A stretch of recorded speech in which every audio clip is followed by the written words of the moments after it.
ಎರಡು ಆಪ್ಷನ್ಸ್. ಈಗ ನಾನು ಸಾಯುವಂತ ವ್ಯಕ್ತಿ, ನಾನು ಇದೇ ಅನ್ಕೊಂಡಿನಿ, ಆಲೋಚನೆ ಮಾಡ್ಕೊಂಡಿನಿ, ಸಾಯ್ಬೇಕು ಅನ್ಕೊಂಡಿನಿ, ಸತ್ತೋಗ್ಬೇಕು ಅನ್ಕೊಂಡಿನಿ, ನಮ್ಮ ಹೋಗ ಬಿಟ್ಟು ಹೋಗ್ಬೇಕಂದೇನೆ. ನಾನು ಪ್ರಾರ್ಥಿಸುವಾಗ ದೇವರಿಗೆ ಸಂದೇಶ ತೋರಿಸ್ತಾ ಇದ್ದೇನೆ, ಸಾಯ ಅಂತ ವ್ಯಕ್ತಿ ನಾನೇ. ನೀವು ಯೇಸುವಿನಿಂದ ಬದುಕರು ಕೈ ಎತ್ತಿ, ಏನಾಗಲ್ಲ ಕೈ ಎತ್ತಿ. ಹಲ್ಲೆಲೂಯಾ. ಯೇಸುವಿನ ಜೀವಿತ ಇರ್ಬೇಕಂದ್ರಿ ಹೇಳಿ. ಜೀವಿತ ಇರೋಂತಾರೆ ಯಾರು ಅಂದ್ರೆ ನೀವು ಅನ್ಸರಿ ಸಾಯ್ತಾರೆ, ಕರೆ ಸಾಯ್ಬೇಕಂತ ನೋಡಿ. ಹಲ್ಲೆಲೂಯಾ. ನನ್ನ ಸರಿ ಸಾಯ ಅಂತ ವ್ಯಕ್ತಿ ಯೇಸುವಿನದ್ರಿ. ವಾವ್, ಎಷ್ಟು ಪ್ರೀತಿ ಮಾಡ್ತೀವಿ ದೇವ್ರ ನಾಮ ಕೆಲಸ. ಕೈ ಎತ್ತಿರಲ್ಲ, ವಾಕ್ಯ ಕೇಳಿದಾಗ ಆಶೀರ್ವಾದ ದೇವರೇ ಇದು ನಿಜ ಕೈ ಎತ್ತಿದೆ ಅಂತ. Hallelujah, hallelujah, hallelujah.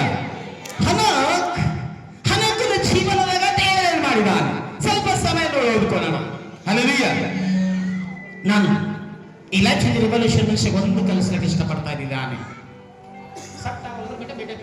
Time pass ಮಾಡೋ ವಾಕ್ಯ ಹೇಳೋ ಟೈಮ್ನಾಗ. ಹಲ್ಲೆಲೂಯಾ.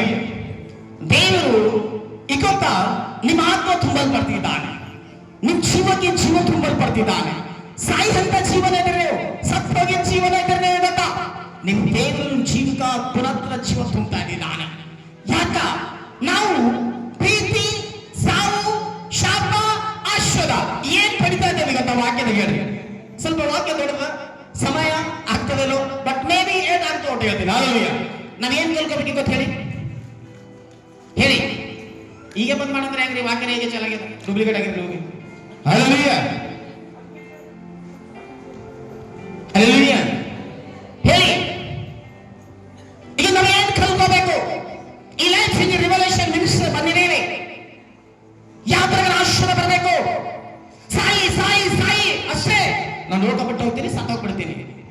ನೀನು ಎಕ್ಸೆಟ್ ಆಗಿ ಸತ್ತಾಗ ದೇವರ ಆಶ್ರಯ ಅಲ್ಲ, ನೀನು ಹೋಗಲಿ ಸತ್ತಾಗ ದೇವರ ಆಶ್ರಯ ಅಲ್ಲ, ನೀನು ಪುರಾಬಿದ್ದಿ ಸತ್ತಾಗ ದೇವರ ಆಶ್ರಯ ಅಲ್ಲ, ನೀನು ಕೆಲವು ಭಾಗವತಿ ಶಕ್ತಿ ಎರಡಿಗೂ ಮಾಡಿ ಕೊಲ್ಲ ಹಾಕಿ ನೀನು ಸಾಹಿತ್ಯ ದೇವರ ಆಶ್ರಯ ಅಲ್ಲ. ನಾನು ಸಾಯುವಂತ ವ್ಯಕ್ತಿ ಅಷ್ಟೇ, ಕೆಲಸಕ್ಕೆ ಬರಲಂತ ವ್ಯಕ್ತಿ ಅಷ್ಟೇ. ನಾನು ಈ ಬಂದು ವಾಕ್ಯ ಕೇಳಂತ ಅರ್ಥ ಸಾಯ್ಬೇಕೆಂಬಂತ ವ್ಯಕ್ತಿಗೋಸ್ಕರ, ಈಗ ಸುಮ್ಮನೆ ಬಂದು ದೇವಾಲಯದ ಬಂದು ಕುಂತಿ ಹೋಗಿ ಮನೆ ಕುಂತಿ ಅಳ್ತಾ ಅಂತ ವ್ಯಕ್ತಿಗೋಸ್ಕರ ಈ ಸಂದೇಶ. ಈಗ ಬಂದು ನಾವು ಏನೋ ಗಂಡು ತರ ಇದ್ದೇವೆ, ನಾವು ಲೋಕದ ಗರ್ಭ ಫಲೆಲ್ಲ ಮಕ್ಕಳಾಗಿಲ್ಲ, ನನ್ನ ಸಾಯ್ಬೇಕಂತ ಹೆಣ್ಣು ಮಕ್ಕಳಿಗೋಸ್ಕರ. ಇವಾಗ ಬಿಸಿನೆಸ್ ನಡೀತಿಲ್ಲ, ಕೆಲಸ ನಡೀತಿಲ್ಲ, ನನ್ನ ಲೈಫ್ ಏನಾಗಿದ್ದು, ನನ್ನ ಜೀವನ ಯಾಕೆ ವ್ಯರ್ಥ ಆಗಿದೆ, ನಾನು ಈ ಪ್ರಕಾರ ಬದುಕಬೇಡ ಅನ್ನೋ ವ್ಯಕ್ತಿಗೋಸ್ಕರ. ಈ ಜೀವಿತ ಯಾಕ ನನಗ, ಈ ಲೋಕದ ಪ್ರೀತಿ ಪ್ರೇಮ ಬೇಡ, ಈ ಲೋಕದಲ್ಲಿ ಸತ್ತೋಗ್ಬೇಕಂತ ವ್ಯಕ್ತಿಗೋಸ್ಕರ ಮೆಸೇಜ್ ನಾನು ಪ್ರಾರ್ಥಿಸ್ತಾ ಇದ್ದೀನಿ. ದೇವರ ಹತ್ರ ಪ್ರಾರ್ಥಿಸ್ತಾ ದೇವ, ಒಂಟರ ಜೀವಿತದಲ್ಲಿ ಯಾರು ನನ್ನ ಜೊತೆ ಇಲ್ಲ, ನನ್ನ ಲೋಕ ಬಿಟ್ಟು ಹೋಗ್ಬೇಕಂತ ನಾನು ಪ್ರಾರ್ಥಿಸ್ತಾ ಇದ್ದ. ದೇವರ ಹೇಳಿದ್ರು, ಮಗ ಏ ಪ್ರವಾದಿ, ಬೈಬಲ್ ವಾಕ್ಯ ಬಿಚ್ಚಿ ನೋಡು, ಅವನ ಜೀವಿತ ಏನಿತ್ತು ಅಂತ ಹೇಳ್ತಾರೆ. ಈ ಕಂಡ ಓಡಿಸಿ ಸತ್ಯ ಮೇಲೆ ತಿಳ್ಕೊಳ್ಳೋದು ಆಗ್ತದೆ. ಈ ಲೋಕದ ಲೋಕ ಬಿಟ್ಟು ಹೋಗ್ಬೇಕು, ನಾನು ಸಾಯಬೇಕು, ಈ ಲೋಕ ಚೆನ್ನಾಗಿಲ್ಲ, ಇವರ ಪ್ರೀತಿ ಮಾಡಿದ್ರೆ ಪ್ರೀತಿ ಮೋಸ ಹೋಗ್ತಾರಂತ. ಈ ಯೇಸುವಿನ ಪ್ರೀತಿ, ಇವರ ಬೆಸ್ಟ್ ಕ್ಯಾರೆಕ್ಟರ್ ಹನಕನ ಜೀವಿತದಲ್ಲಿ ದೇವರ ಆತ್ಮ ತುಂಬಿದ್ದಾನೆ. ಅದು ನಮ್ಮ ಪ್ರಾರ್ಥನೆ ಆಗ್ಲೇಬೇಕು ದೇವರ ಮಕ್ಕಳೇ. ಸುಮ್ಮನೆ ಟೈಮ್ ವೇಸ್ಟ್ ಮಾಡುತ್ತಿದ್ದಾರೆ. ಬೀದರ್ ಡಿಸ್ಟ್ರಿಕ್ಟ್ದಾಗ 25,000 ಪಾಸ್ಟರ್ಗಳಿದ್ದಾರೆ. ಅವ್ರ ಸಂದೇಶ ಹೇಳ್ತಾ ಇದ್ದಾರ, ಅವ್ರ ಸಂದೇಶ ನಿಮ್ ತಲೆಯೊಳಗೆ ಹೋಗ್ತಾ ಇಲ್ಲ.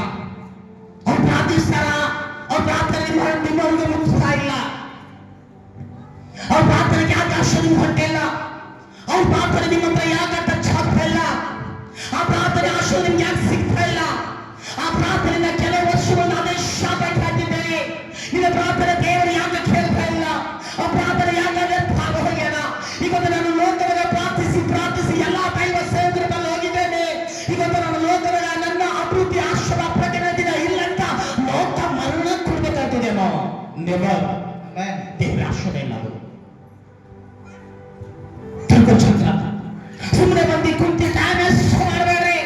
ಸತ್ಯ ವಾಕ್ಯ ಸತ್ಯ ಜೀವನ ತಿಳ್ಕೊಂಡು ಮಾತ್ರ ದೇವರ ಆಶ್ರಯ ಪ್ರಿಯ. ಸುಮ್ಮನೆ ಜೀವಿತ ವ್ಯರ್ಥ ಮಾಡ್ಕೋಬೇಡ ದರ್ಶಿಸ.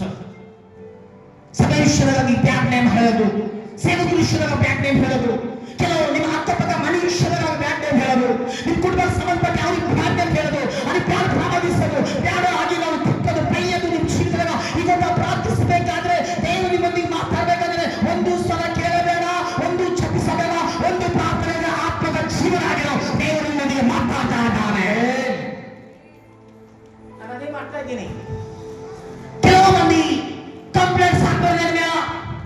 ದೇವರ ಕೇಳ ಇಲ್ಲ ಬಿಟ್ಟಿ ಕಟ್ಟಿ. ಸುಮ್ಮನೆ ದೇವರ ಮುದ್ದೆ ನಿಮ್ ಶೀತಲ್ ತರಬೇಕಾದ್ರೆ, ಆ ಮುದ್ದೆ ನಿಮ್ಗೆ ಆಶ್ಚರ್ಯ ಆಗ್ಬೇಕಾದ್ರೆ ದೇವರ ಕೃಪೆ ನಿಮ್ಗೆ ಆಗ್ಬೇಕಿದ್ರೆ ದೇವರ ಮಕ್ಕಳೇ.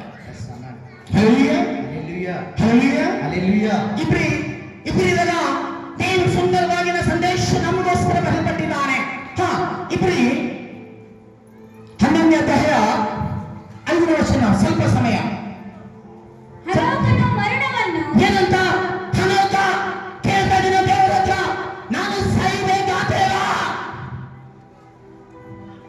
ದೇವರು ಈ ಮರಣಕ್ಕೆ ಯಾಕೆ ಇಷ್ಟಪಟ್ಟಾನ? ದೇವರು ಇವ್ ಸಾಲ ಯಾಕೆ ಇಷ್ಟಪಟ್ಟಾನ? ದೇವರಿಗೆ ಹನೋಕ ದೇವರಿಗೆ ಇವನಿಗೆ ಏನು ಸಂಬಂಧ ಇತ್ತು?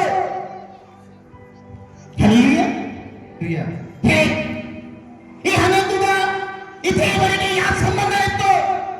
ಆಸ್ತಿಯ, ಅಂತಸನ, ಬಂಗಾರ, ಬೆಳ್ಳಿ, ಚಿನ್ನ, ಒಡೆಯಗಳ, ಉಡುಪನ, ಏನು ದೇವರಿಗೆ ಹಣಕ್ಕೂ ಏನು ಸಂಬಂಧ ಇತ್ತು?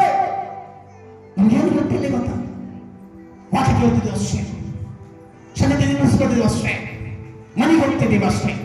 ಈ ಹಣಕ್ಕೂ ಜೀವನದಾಗ ದೇವರ ಸಂಬಂಧ ಏನು ಕೇಳ್ತಿದ್ದೀವಿ ನಿಮ್ಮ ಕೋಶದ. ಹಲವಿ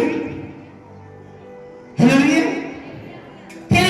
ದೇವರ ಮಕ್ಕಳೇ, ನಾನು ಕೇಳಕ್ಕೆ ಇಷ್ಟಪಡ್ತಾ ಇದ್ದೀನಿ. ಇವತ್ತು ನಾನು ಹಣಕ್ಕೂ ಜೀವನದಾಗ ದೇವರಿಗೆ ಸಂಬಂಧ ಏನು? ಒಡೆದು ಕೊಟ್ಟಿದ್ದೀನ? ಚಿನ್ನ ಕೊಟ್ಟಿದ್ದೀನ? ಉಡುಪ ಕೊಟ್ಟಿದ್ದೀನ? ಒಡೆದು ಕೊಟ್ಟಿದ್ದೀನ? ಆಸ್ತಿ ಕೊಟ್ಟಿದ್ದೀನ? ಪ್ರಾಪರ್ಟಿ ಕೊಟ್ಟಿದ್ದೀನ? ಹೊಲ ಕೊಟ್ಟಿದ್ದೀನ? ಏನ್ ಕೊಟ್ಟಿದ್ದೀನಿ? ಮೇಬಿ ಏನ್ ಕೊಟ್ಟಿದ್ದಾನೆ ಹೇಳಿ. ಈಗ ವಾಲೆಟರ್ಸ್ಗೋಸ್ಕರ, ಬಾಡಿ ಬಿಲ್ಡರ್ಸ್ಗೋಸ್ಕರ, ನಿಮಗೋಸ್ಕರ, ವಿಶ್ವಾಸ ಪ್ರತಿಯೊಬ್ಬರಿಗೋಸ್ಕರ ಒಂದ್ ದಿವಸ ಬರ್ತೀರಿ, ಚರ್ಚ್ ಬಿಟ್ಕೊಡ್ತೀರಿ ಅಷ್ಟೇ. ನಿಮ್ಗೆ ಹೀಲ್ ಆಗ್ತದ, ಆರಾಮ ಆಗ್ತದ,